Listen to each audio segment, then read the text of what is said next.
This is Thebes. The year is 1250 BC. You are looking at the peak of the new kingdom, the absolute summit of Egyptian power. But you aren't a farmer in the mud or a soldier on the border. You are the Pharaoh. You are a living god. You are the lord of the two lands, the high priest of every temple, and the only person on earth who can talk to the gods and expect them to listen. I used modern AI to reconstruct a day in the life of the most powerful individual in the ancient world, not as a statue or a mummy, but as a living, breathing man navigating the world's first true superpower. This is 24 hours as a pharaoh. The day starts at 4 a.m., but not in a bedroom as you know it. You wake up in the house of the morning. This is a specific ritual wing of the palace. The air is already warm, smelling of cedarwood and the heavy sweet scent of blue lotus flowers. You don't just wake up. Your awakening is a cosmic event. As the sun god Ra rises in the east, you, his representative on earth, must also rise to maintain Ma'at, the universal balance. If you don't wake up right, the universe might literally stop working. The first thing that happens is the purification. You are surrounded by a small army of specialized servants. These are the high officials of the palace. You don't wash yourself. You are bathed in water from the Nile that has been filtered and blessed. Egyptians were obsessed with cleanliness, and for the pharaoh, it was a mania. You are shaved from head to toe. Pharaohs had no body hair. It was considered animalistic. Your skin is rubbed with oils imported from Punt, frankincense, myrrh, and galena. By the time the sun is over the horizon, you are glowing. By 6 a.m., it's time to get dressed. This isn't fashion, it's iconography. You don't wear a heavy wool suit. You wear the finest, most translucent white linen, so thin it's almost like silk. You wrap the shendit, the royal kilt, around your waist, fastened with a gold buckle in the shape of a lion's head. Then comes the jewelry, pectorals of gold, lapis lazuli, and turquoise that weigh several pounds. Finally, the kapresh, the blue crown of war, or the peshent, the double crown of Upper and Lower Egypt. You pick up the crook and the flail. These aren't just props. They represent your power to nourish the people and punish the enemy. You are now a 3,000-year-old brand. By 8 a.m., you move to the audience hall. This is the meat of the bureaucracy. Ancient Egypt was the most managed state on earth. You sit on a throne of gilded cedar, and your vizier, the prime minister, enters. He doesn't look you in the eye. He prostrates himself on the floor. He gives you the report of the Nile. He tells you the height of the flood from the Nilometers at Aswan. This is the most important number in your life. If the number is too low, there will be famine. If it's too high, the dikes will burst. You approve the grain taxes. You decide which district gets the surplus. You are the CEO of a multi-million-acre farm.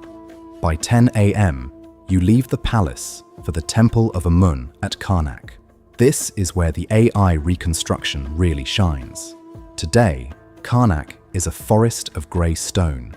In 1250 BC, it was a psychedelic masterpiece. The columns are painted in vibrant reds, yellows, and greens.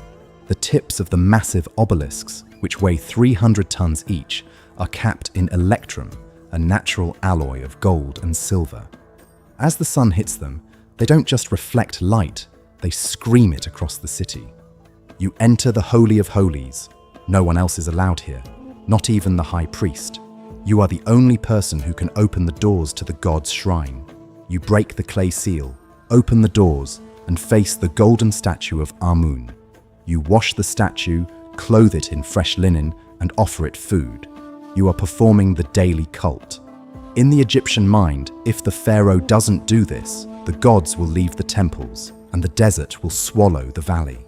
It is a heavy, quiet, incense-filled responsibility. The smell of kifi, the sacred Egyptian incense, is so strong, it's dizzying. By 12 p.m., the heat is a physical force. You head to the construction sites. You are obsessed with the engineering. You watch 2,000 men dragging a 50-ton block of quartzite on a sledge. They aren't using wheels. They are using wet silt and wood to slide the stone. You talk to the architects. You aren't just building a tomb, you are building a house of eternity. You check the hieroglyphs on your mortuary temple. You are paranoid about your name being erased by a future pharaoh, so you order the carvings to be several inches deep. Deep enough that they can't be sanded off, you tell the stonemasons. By 2 p.m. you need a release. You head to the royal hunting grounds in the marshes. You get into your chariot. This is the high-tech fighter jet of the 13th century BC. It's made of bent wood, leather, and bronze. It's light, fast, and unstable. You stand in the chassis, the reins tied around your waist so you can use both hands for your composite bow. You are hunting lions or wild bulls. This isn't just for fun, it's a public relations exercise. You are showing the court that you are the strong bull, the protector of the people. The AI shows the dust kicking up, the rattling of the bronze fittings, and the sheer speed of the horses. It is a terrifying, exhilarating display of power. By 4 p.m., you are back at the palace for a banquet, but you don't eat like a commoner. You sit on a raised dais. You are served waterfowl, gazelle meat, honey-soaked figs, and pomegranates. You drink wine from the delta, aged in clay jars marked with the year of your reign. Musicians are playing harps and lutes. Dancers with cones of scented wax on their heads are performing. As the wax melts, it drips down their hair and clothes, releasing a constant fresh scent of lilies. But even here, you are working. You are receiving emissaries from the Hittite Empire or the King of Babylon. They bring gifts of lapis lazuli and horses. You give them gold. In my land, you write in a letter, gold is as common as dust. It's a flex. You are maintaining the balance of world power. By 6 p.m., the sun starts to set. This is the most dangerous part of the day. In Egyptian theology, the sun god Ra is now entering the Duat, the underworld. He has to fight the chaos serpent Apophis to rise again tomorrow. As Pharaoh, your spirit is linked to his. You go to a private chapel, you perform the evening prayers, you feel the weight of the entire world on your shoulders. If the sun doesn't rise, it's on you. By 8 p.m., the palace is lit by thousands of oil lamps. You retreat to the harem, but don't think of it as a Hollywood cliché. This is the house of the royal women. It is a massive political and economic institution. Your great royal wife, the Queen, is here. She is a powerhouse in her own right, managing huge estates and industries. You talk to her about the succession, about the latest palace gossip, about which priest is getting too powerful. This is the only place you can be somewhat human. You play a game of Senet, the ancient board game that represents the journey of the soul.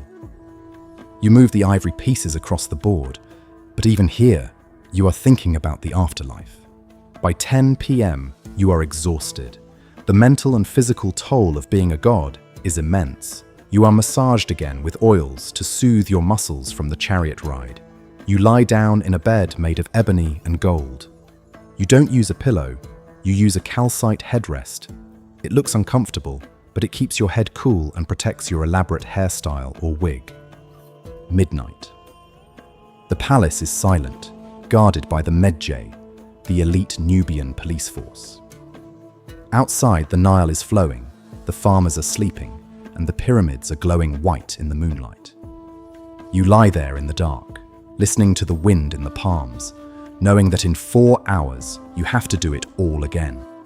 You have to wake up the sun. You have to feed the gods. You have to keep the desert at bay. You are the Pharaoh. You are the only thing standing between civilization and the void. And as you drift off to sleep, you aren't just a man closing his eyes. You are a god descending into the dark, ready to fight the serpent and bring back the light for one more day.